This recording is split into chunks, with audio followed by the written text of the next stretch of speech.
Экинчи суроо өтөлү. Экинчи сурообуз Кыргыз каганатынын башкаруу түзүмү жана куралдуу күчтөрү. Кытай мамлекети менен жакшы мамиле болгондугунан улам башка түрк мамлекеттеринен айырмаланып, Кыргызстандын мамлекеттик башкаруу түзүмү кытайлыктардын үлгүсүндө түзүлгөн. Кыргыз калкы ошол мезгилде негизинен эки бөлүктөн турган. Башкаруучулар жана карапайым калк. Башкаруучуларды бектер деп атаган, ал эми карапайым калк негизинен кара будун деп аталган.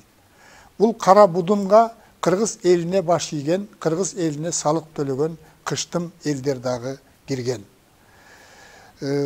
Уруулардын санына жараша кыргыз мамлекети 6 бөлүккө бөлүнгөн. 6 бодун эл деп аталган.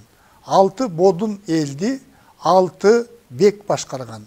Ал бектер Каган тарабынан дайындалган.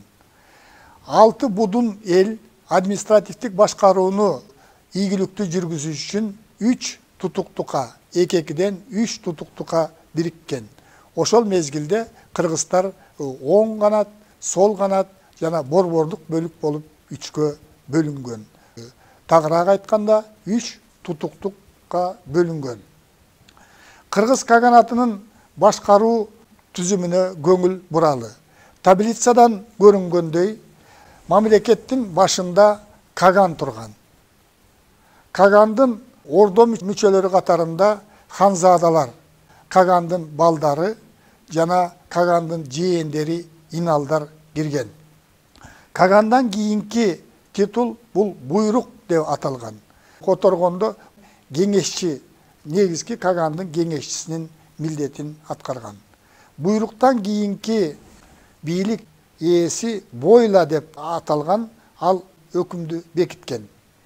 Ярган деген титулдагы адам буйрукту аткарган. Сангундар, булар кол башчылар болгон, генералдар кол баштап аскердин жетекчиси катарында эсептелген. Ушул негизинен мисалга ала турган болсок, Ярган, Сангун деген дагы ошол Кытай тилинен алынган. Кыргыз каганатында башкаруу түзүмүндө чижишилер деп аталган 10 адамдан турган өзүнчө бийлик органы болгон, булар мыйзамдардын аткарылышын текшерген. Мындан тышкары Тыжан шилер деп аталган 15 адамдан турган бийлик органы болгон, булар статистика, тагыраак айтканда ички жана тышкы саясатты жүргүзгөн. Кытайдын тарыхый маалыматтарында баяндалгандай, кыргыздардын мамлекеттик башкаруу түзүмү андагы бийлик ээлеринин титулдары дагы кытайча аталгандыгын көрөбүз. Экинчи баскычтагы бийлик органдары бул жергиликтүү бийликтер деп аталган.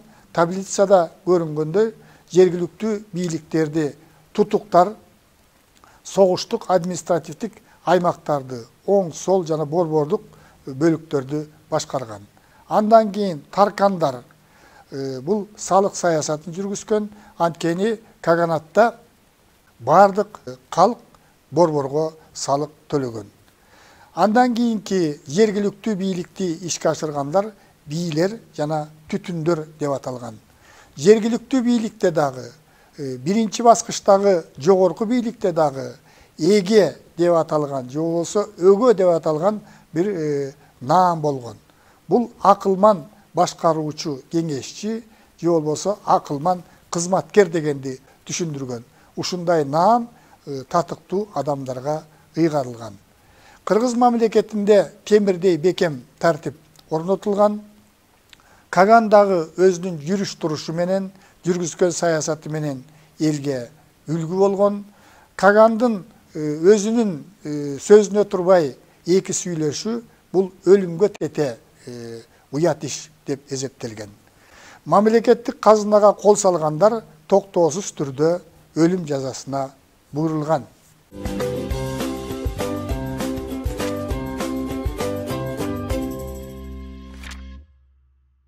Кытай менен Кыргызстандын ортосундагы саясий мамиленин жакшы деңгээлде болгондугу ушул аткаруу бийлигинин түзүлүшүндө дагы ачык көрүнөт.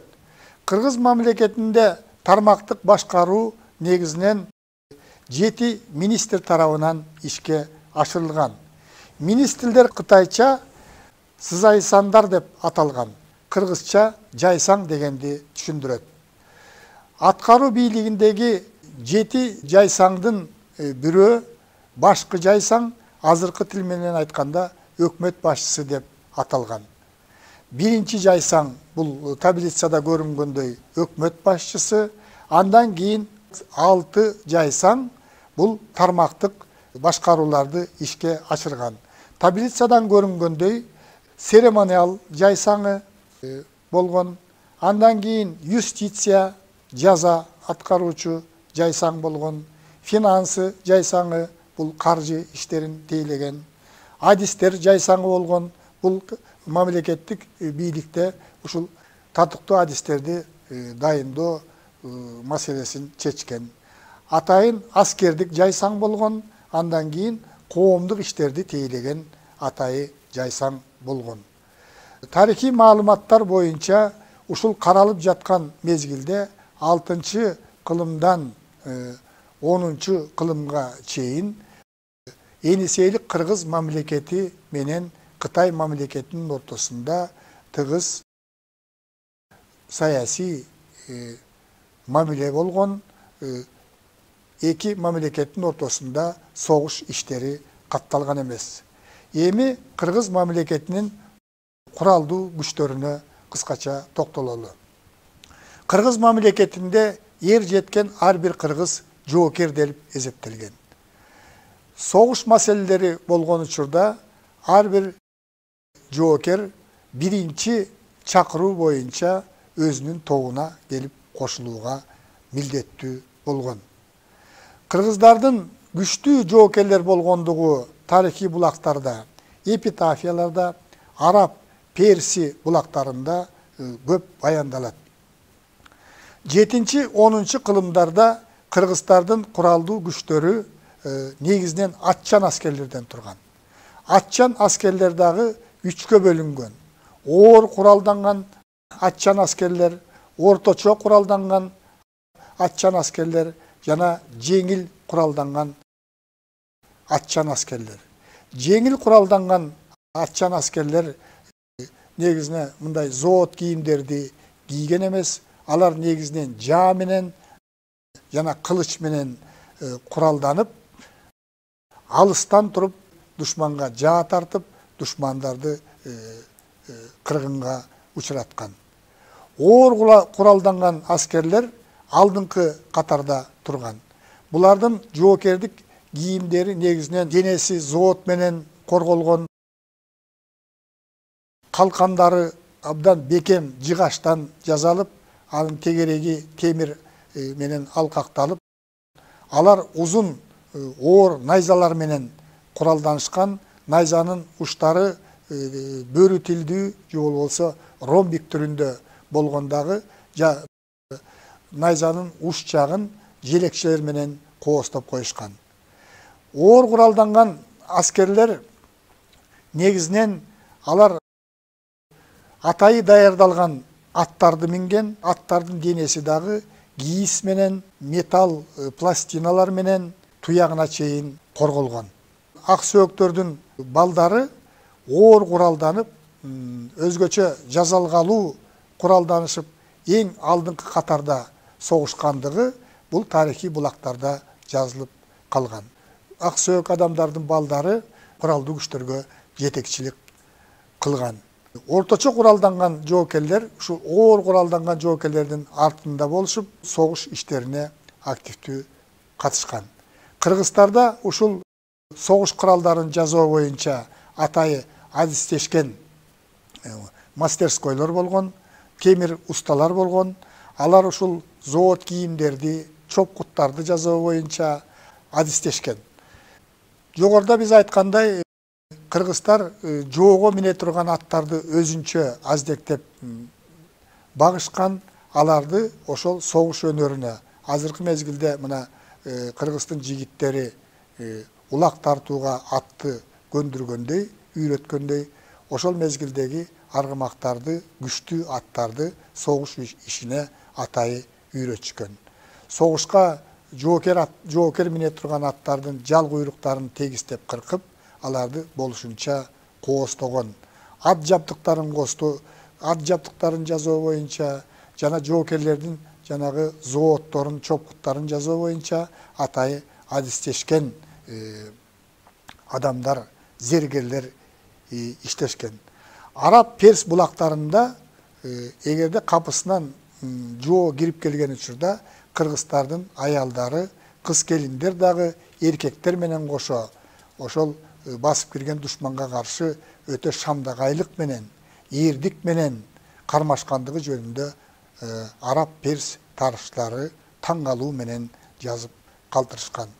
Алардын жазып калтырганы боюнча Кыргыздын аялдары өзүнүн турак жайын, өзгөчө балдарын кармоодо өтө шамдагайлыкты жана эрдиктин үлгүлөрүн көрсөткөн деп жазышат.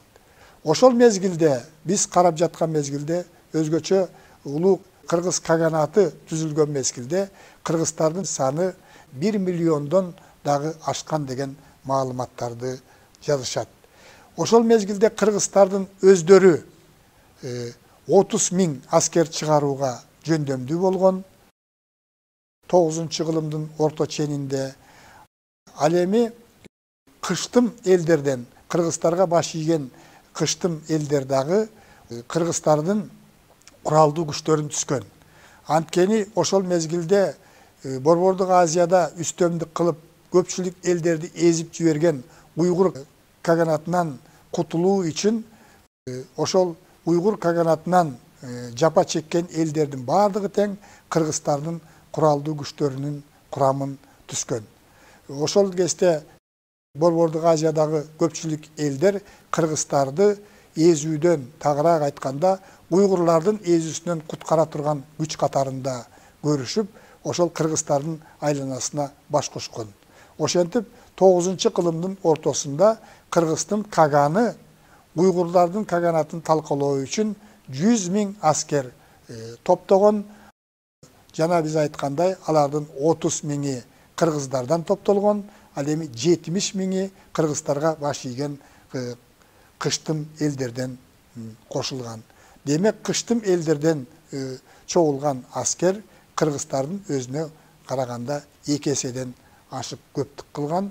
Алар дагы кыргыздарга баш ийип, кыргыздардын кол башчылыгы астында чабуулга өтүшкөн. Демек, 9-кылымдын ортосунда кыргыздардын куралдуу күчтөрү Борбордук Азиядагы эң күчтүү күч болгон. Ошондуктан Борбордук Азияда 100 жыл бою үстөмдүк кылып келген уйгур каганатына чабуул коюп, аны талкалап, жоюп, Борбордук Азияда кыргыздардын улуу империясын түзүүгө жетишкен.